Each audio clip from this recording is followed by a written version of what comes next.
Okay, good morning, everybody. Thank you for being with us today. I'm Jano Lieber, the acting chair and CEO of the MTA, and I'm here with Chief Accessibility Officer of the MTA, Quamel Arroyo, C&D President Jamie Torres Springer, that's the MTA, but we have also the new Commissioner of Transportation, Adonis Rodriguez, and our new Borough President of the Bronx, Vanessa Gibson. Thank you for being here. And I think we were supposed to be joined by Councilmember Althea Stevens. Yeah, she's coming. She's coming. Well, we want to acknowledge her. We're here to celebrate the latest accessible station here, accomplished here at 170th Street. It's the 14th station to be finished in the last 22 months, which is an amazing accomplishment for the MTA.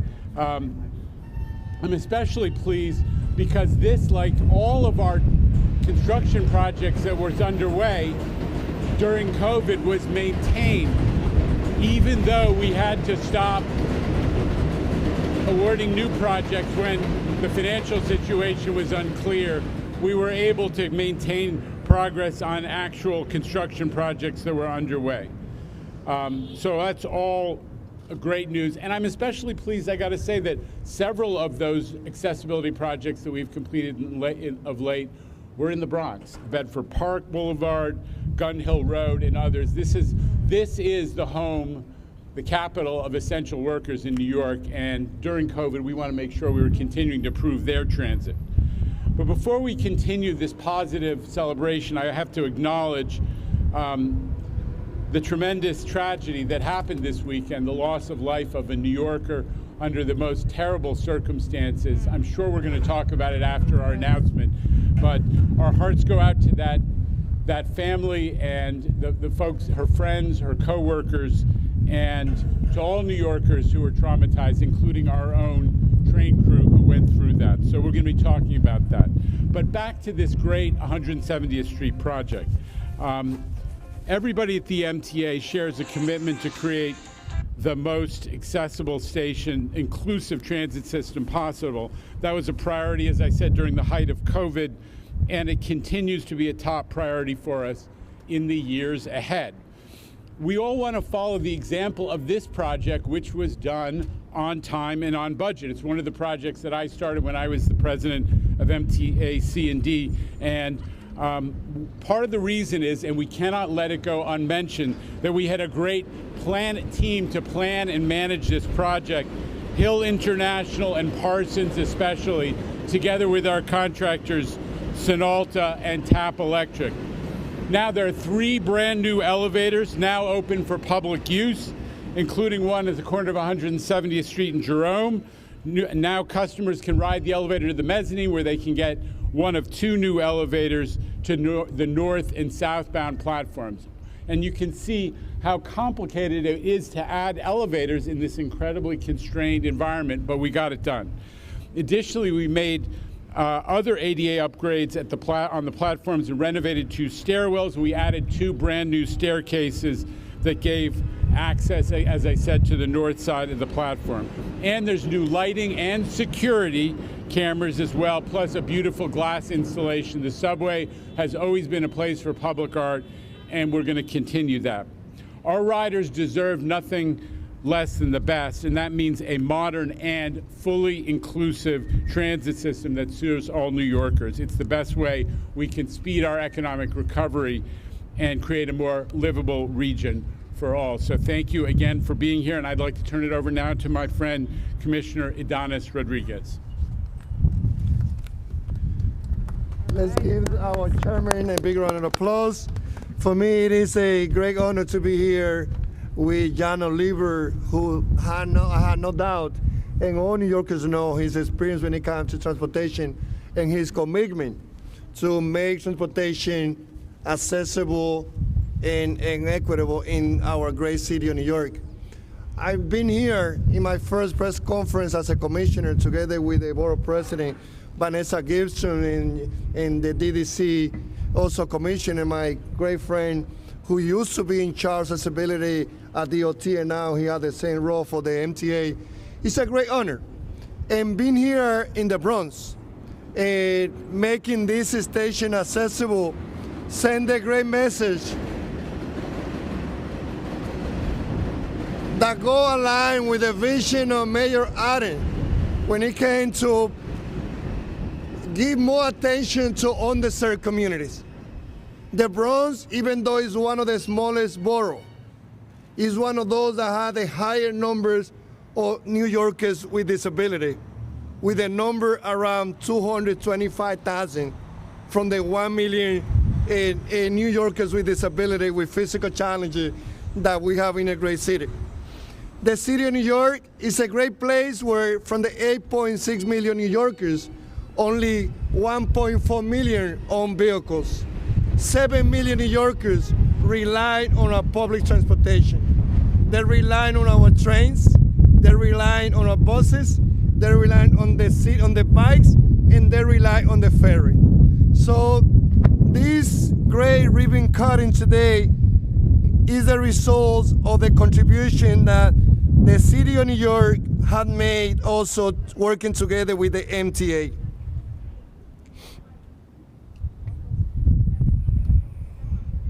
The city provides billions in financial support to the MTA's 5-year capital programs to support the station upgrade, new train cars and buses, and many other major infrastructure projects. This project at 170 Street was part of the 2015-2019 MTA capital program, toward which the city contributed $2.5 billion.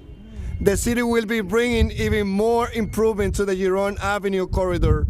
The DOT is currently working with DDC to design pedestrians, cycling, and bus stop upgrade along Avenue. Construction will start in the coming years, likely 2026.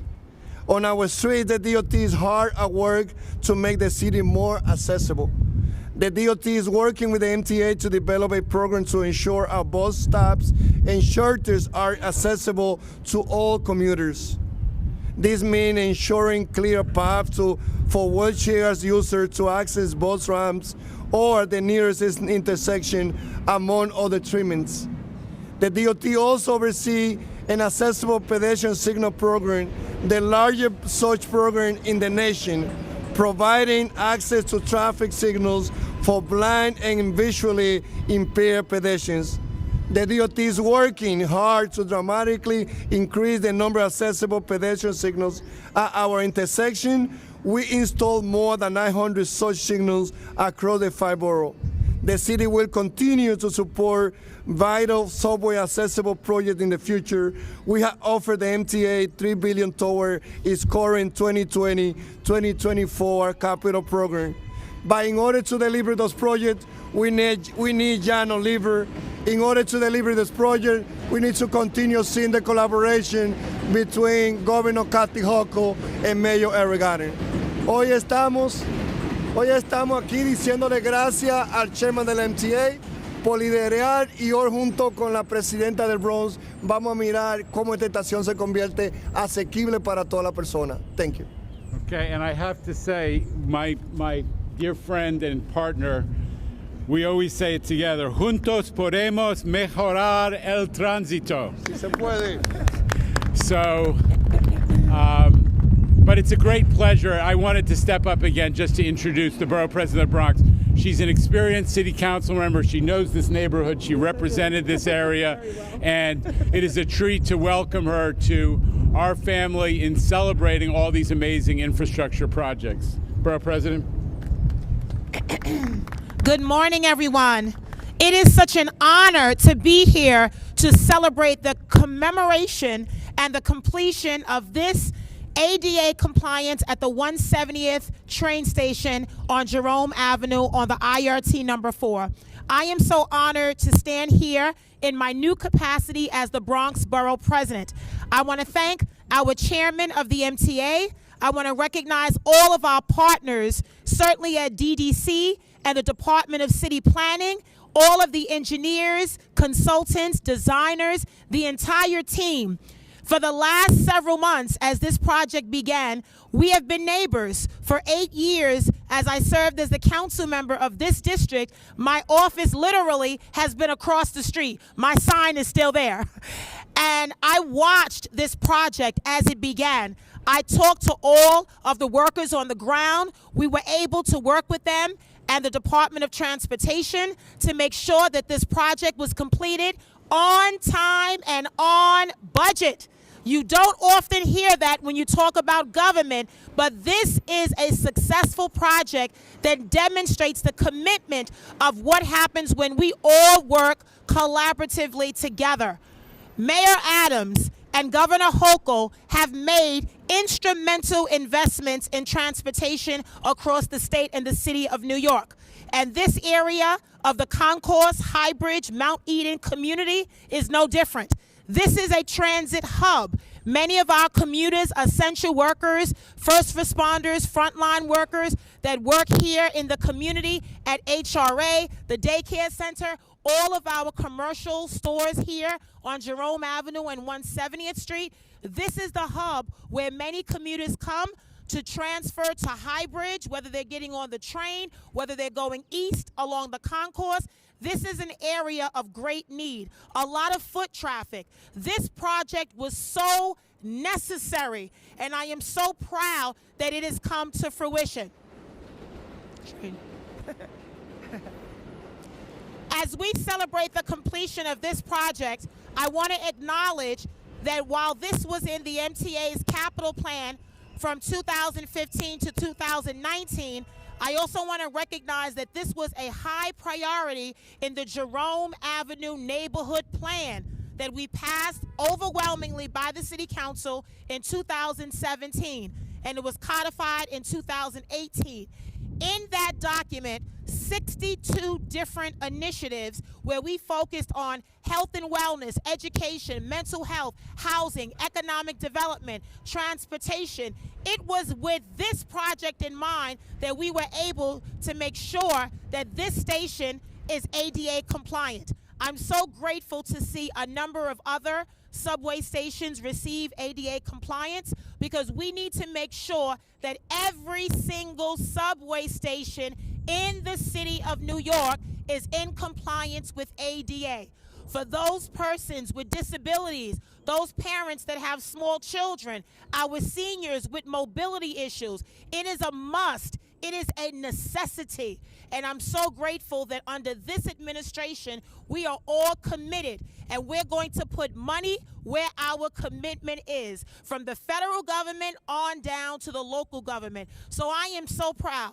These are not the most sexiest projects, but I tell you, I get excited about elevators. I get excited about working elevators that bring so much to a community such as this. And now, as the Bronx Borough President, I'm really honored and grateful that this project has come to fruition. And again, my hats off to the MTA, to DDC, to DCP, and all the agencies, and certainly all of the workers that stand behind us. It is because of their labor every single day, on weekends, whether the weather was good or bad, they were out here. How do I know? Because I saw them. I was working in my office across the street, and when I left late at night, they were still out here on the weekends too. So I want to commend the men and women of the design team, the construction team. Thank you so much for allowing this project to come to fruition. This is going to be, once again, a game changer for the Bronx, and we're so grateful for our partners. I want to thank Governor Kathy Hochul, Mayor Eric Adams,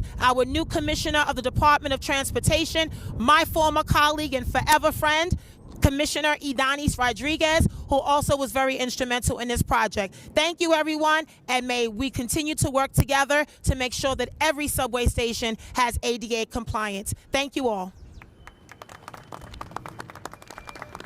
I'm so excited. Thank you. Elevators. Thank you very much, Borough President. It's great to, we share your excitement, and we really value our partnership. I'm Jamie Torres Springer, the President of MTA Construction and Development, and have had a great relationship with the Borough President for years. So we're very pleased to be here to celebrate this contribution to accessibility and equity in the Bronx. We're very excited about all of the accessibility work we're doing in the MTA Capital Plan. We have 70 stations being upgraded in the current 5-year capital plan. Last month, the board set into motion work on 26 new stations that will commence. And this is a great example at a very busy station of how those improvements benefit the community, as has been said. it just falls to me to thank a few people from our team who have done all the work, as the borough president mentioned, been out here day and night and on the weekends. The head of our station's business unit, Barney Gray, our project team, many of whom are here today, Vikram Tadla, Saeed Rizvi, our project CEO, who plays a critical role in this, our resident engineer, Parin Shah, and then we have our consultant construction managers from the Parsons Hill joint venture, including Oscar Rondon, George Kieber, Jose Diaz, and of course our contractors, Sidnalta and Tap Electric and Mid-American Elevator. We're very excited about this project. We're continuing to use every tool that we have available to us to get stations made accessible on time and on budget, design build, using incentives for contractors, a new public-private partnership, the zoning for accessibility program. So we'll have many more celebrations of accessible stations like this in the future. Thank you very much. And now I'd like to introduce my colleague, Camilo Arroyo, for his remarks. Thank you so much for that, Jamie, and good morning, everyone. My name is Camilo Arroyo, and I have the honor of serving as the MTA's first ever Chief Accessibility Officer. It's a great pleasure to be here and welcome customers to yet another newly accessible station. Jano mentioned that this is the 14th station to be done in almost 2 years. That's the fastest rate of new accessible station upgrades in MTA's history. I'm incredibly proud that most recent projects have been completed across 4 of our boroughs, proving our commitment to accessibility much further and beyond the business districts in Manhattan. This isn't easy work. It involves retrofitting infrastructure that's often more than 100 years old, as it is the case in this station, which was built 106 years ago. But so long as willpower and resources are there, we can and have been doing big things at the MTA, especially on our commitment to enhancing universal access throughout our systems. Jano said it, there's no shortage of willpower at the MTA to continue to enhance access at our current pace, and I look forward to bringing the many commitments outlined in this capital plan through the finish line. I've said it before, New York State needs an accessible public transportation network to power its recovery and carry millions back to work, back to school, to cultural and entertainment centers. Residents and visitors with disabilities, and so many others that rely on and the benefits from accessibility enhancements, such as seniors, parents with strollers. These stakeholders are critical and must be included in that revival. My mission at the MTA is to show that accessibility and equity are one and of the same. New Yorkers deserve the most equitable transit system in the world, and we are working hard to deliver it. Now, it is my pleasure to turn the mic over to our newly elected council member, Stevens.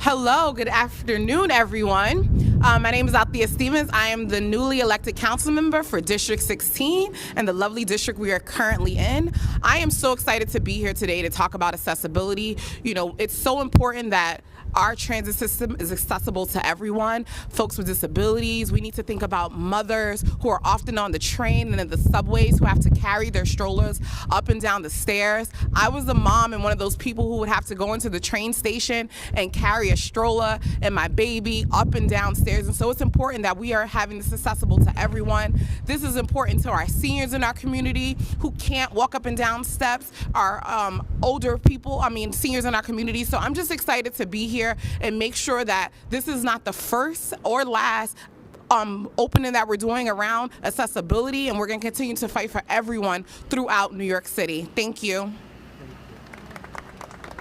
Okay. Tim? Yes. Are we ready? Make your announcements first. Oh, yeah. I need to be prompted to make my announcements. We do have some good news today. Before we get to the Q&A,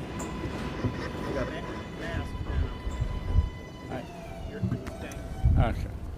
All right, and we have high level comms assistance from the commissioner.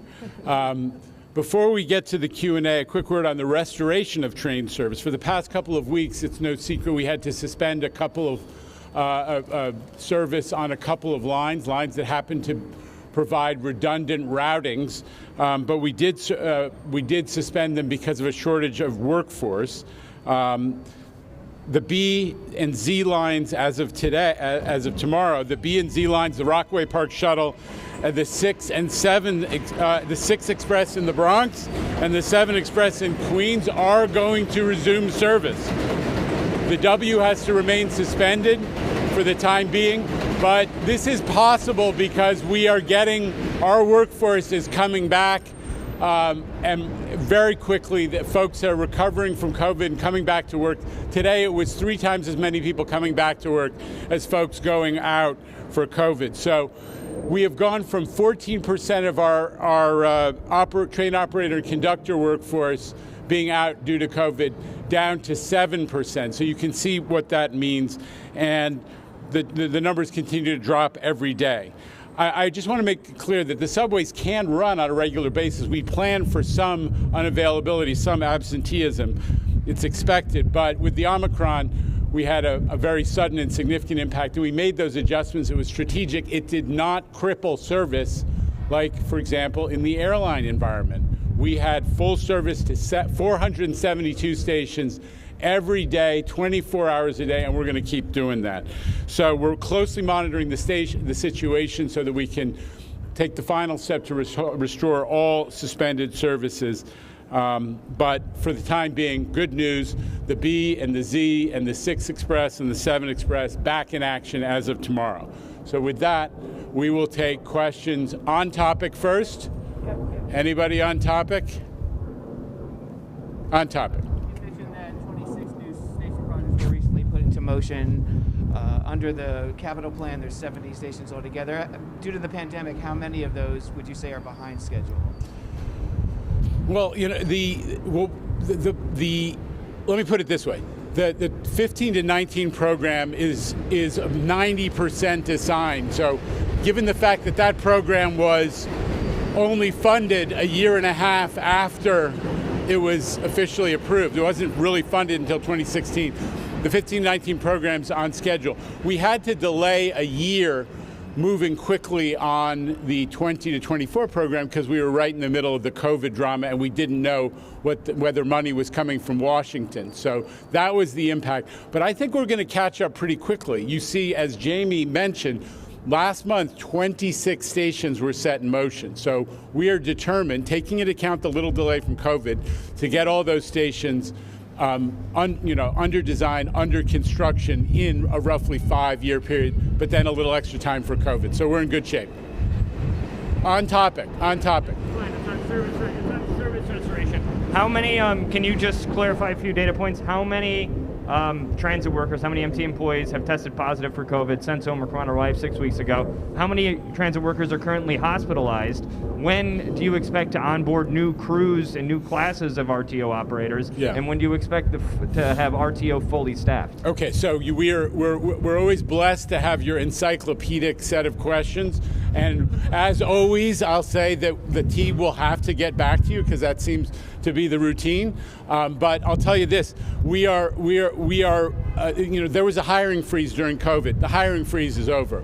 We are aggressively recruiting. We have shortened training. We have done everything possible to bring the crew levels up to full service. And pretty soon we're going to be able back to providing 24/7 full 100% service. Let it not be overlooked that while the city was at the nadir of COVID, when everyone was really struggling in that spring of 2020, we had 100% service when we were at 10% of the riders, and we kept providing very close to 100% of service right through. We'll be back to it very shortly. I think I don't want to make any specific projections, but you can see from the fact that we've restored 5 out of the 6 lines that I referred to that had some suspensions, how quickly we're moving back to that 100% service. And I hope you'll acknowledge that, Clayton. We'll answer all of your other questions in writing. Okay. On topic? Anybody else on topic? Okay. All right, Another one I'll ask you about. NJ Burkett back there. NJ Burkett. Off topic. Yeah, thank you, Tim, and thank you, Mr. Lieber. This morning, Mayor Adams acknowledged that New Yorkers do not feel safe riding your transit system. He went on to admit that even he does not feel safe riding your transit system. So first of all, what do you make of the rather bold statement that the mayor of America's largest city doesn't feel safe riding your transit system, and what are you going to do about it? I want to say this. I think Mayor Adams is showing that he gets it. He gets how New Yorkers are feeling. He gets that even though statistically the chances of being the victim of a crime on the subway are very, very low, and God forbid being a victim of a crime like the one that took place in Times Square. But New Yorkers also perceive a lack of safety because they are hearing about and seeing these extraordinary, alarming subway pushing episodes. There have been a few of those recently. And because they sense the presence of more folks who are struggling with mental illness in the public environment on the subways. And the mayor is showing he gets it, and that he is sensitive to the way New Yorkers are feeling, that it's not, people don't feel based on statistics, they feel based on their personal experience and what they're hearing, and this extremely upsetting episode that happened, which, as I said on Saturday, it cannot happen. It is unacceptable. It is unconscionable. It is outrageous that any New Yorker going about her business in the middle of the city, in the middle of the subway system, should be the victim of that kind of crime is unacceptable. The mayor and the governor together have made a commitment to change the conditions that make it possible for something like that to happen again. Marla Diamond back here, CBS Radio. Marla Diamond. So, Chairman, you mentioned this is unacceptable, and in the past, the plan has been to flood the system with more police officers. Although advocates for the homeless say that that is just window dressing on a problem that is really increasing more, mentally ill people in the system. So, what's the plan? Okay, well, I think you heard from the governor and the mayor a week or so ago what the plan is. Number one, the mayor said he wants. We did not talk about flooding the system with cops. I think you didn't state it quite accurately. What the mayor said is the deployment of cops who are above ground into the system to have more visibility and more preference into the system. And second, to take the transit cops who are already working the transit system and put them on the platforms and on the trains, which is where people feel vulnerability, where people are perceiving a sense of maybe perceiving lack of safety. So that's what the mayor said he was going to do. The governor also said that she was going to supplement the city of New York's mental health interventions with a new group of what she called, I think, SOS mental health professionals who are going to move more quickly. I have been in touch with the governor's people over the weekend. They're moving quickly to make sure those people are in the system immediately to try to increase the level of intervention with people who are struggling with mental health. I hope that we can get those people services quicker, in greater numbers, and faster, so they can get out of the system, and people will feel that that is a change. David Meyer here. Can you hear me? Okay, great. Two questions. One, you said you've been in touch with the governor's office about the social worker teams. What have you heard from the city in terms of these new desk assignments? Have you seen an additional I haven't force? seen that. What I can tell you is that when the mayor spoke on Saturday, he was really clear about the fact that there have been, I think, 9,000, check the record, but there have been already 9,000 patrols from topside that have come in and done station patrols. And we're already perceiving, on the way up here, I saw cops on the platform at several of the key stations as we were riding the number 4 train up here. So the PD under Keechant Sewell's leadership is moving aggressively with what they said, which is put cops on the platform and on the trains, and that's going to make a huge difference. And there are already additionally cops coming from the top side at surface level patrols into the train system, and that's a good thing. Got it. And one more. I asked the press office this, but I want to hear it straight from the source. Has this horrible incident over the weekend spurred the MTA to reconsider platform doors? Why or why not? Why are they difficult or feasible, or why not? I think we answered the question when you put it to us over the weekend. So I'll say again what we said, which is that platform doors are an idea that works in many places, but there's some special complexities in New York because of the age of our system, because of the location of structure, because it does interfere with ADA accessibility, because of the way the subway system ventilates.